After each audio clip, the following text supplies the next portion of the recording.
კლარენს ზეედორფი, ანუ პროფესორი.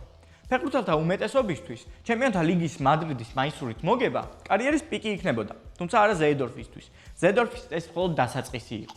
მოკლედ, პროფესორმა კარიერა ამსტერდამის აიაქსში დაიწყო, რომელთან ერთადაც 1994-95 წლების სეზონში ჩემპიონთა ლიგა მოიგო. შემდეგ სამდორიის გავლით 20 წლის ასაკში 8 მილიონი ევროდ მადრიდული თეთრი ფორმა მოიგო.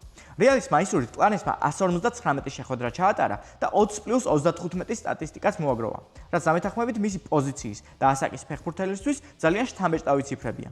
რეალში ზეედორფმა 3 სეზონზე ოდნავ მეტი ჩაატარა, რა დროშიც მან ორჯერ შეძლო ჩემპიონთა ლიგის მოგება და ერთხელ ლა ლიგის. აქ პატარა ჩართვა უნდა გავაკეთო. 99-2000 წლების სეზონში, როდესაც რეალმა ლიგა მოიგო, კლარენსი სეზონის პირველ ნახევარში რეალის ფეხბურთელი იყო. ამიტომ ეთქვა, რომ მას მადრიდში 2 ლიგა აქვს მოგებული. თუმცა რაც არ უნდა გასაკვირი იყოს, 1999 წელს რეალს ფული ჭირდებოდა, რადგან კლუბს სერიოზული ფინანსური პრობლემები ჰქონდა და 23 წლის ჰოლანდიელი საკმაოდ კარგი აქტივი იყო. გამოუყოფ მისი წასვლის ორ მთავარ მიზეზს. პირველი, რა თქმა უნდა, ფულია, ხოლო მეორე ის იყო, რომ მისი როლი კლუბში უკვე შემცირებული იყო და ხშირად ის ძირითადში მოხვედრასაც ვერ ახერხებდა.